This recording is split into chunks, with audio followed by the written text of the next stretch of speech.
सामीन, welcome to my channel voice of Mona. हमारी आज की स्टोरी का नाम है बेफैज़। आयशा के वालिदैन का इंतकाल हो चुका था। उसकी शादी दादी ने की थी। शुएब एक कंपनी में काम करता था। आयशा का अपना ब्यूटी पार्लर था। वो बहुत मेहनत से उसे चला रही थी।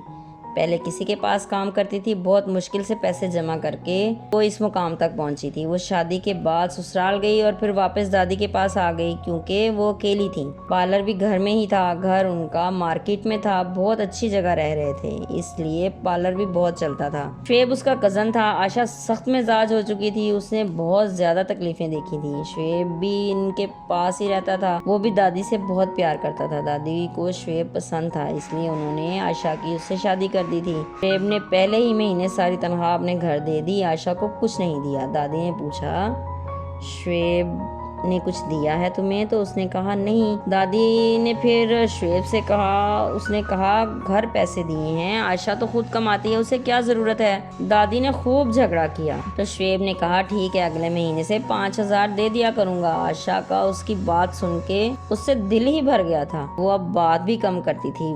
वो तो पहले ही बहुत दुख देख चुकी थी।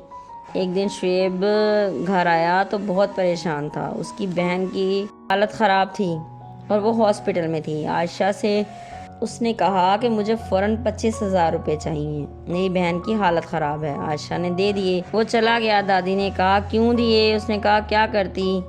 इसी तरह वो बहाने बना बना कर आयशा से पैसे लेता रहा। आयशा को दादी ने कहा बेटा मुझसे गलती हो गई शुएब को समझने में, तू अब इसको पैसे मत देना। वो बोली बेफैज़ इंसान है। एक दिन आयशा की दादी की तबीयत ख़राब हो गई। दराज की चाबी गुम हो गई जिसमें पैसे थे। शुएब ने आयशा से पैसे मांगे तो आयशा ने बोला मेरी चाबी नहीं मिल रही, तुम्हारे पास पैसे नहीं हैं। उसने इनकार कर दिया। आयशा को बहुत दुख हुआ। उसने शुएब से कहा तुम यहाँ से चले जाओ, मेरा तुम्हारा कोई ताल्लुक नहीं रहा, तुम एक बेफैज़ इंसान हो। फिर आयशा ने किसी से पैसे उधार लेकर दादी की दवाई ली।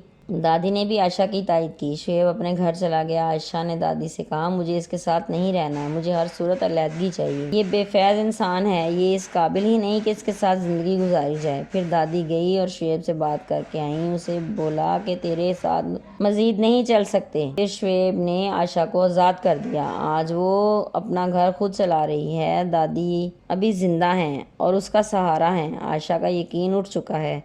उसे सारे मर्द एक जैसे नजर आते हैं। जीते रहिए, खुश रहिए। मिलते हैं अगली कहानी के साथ।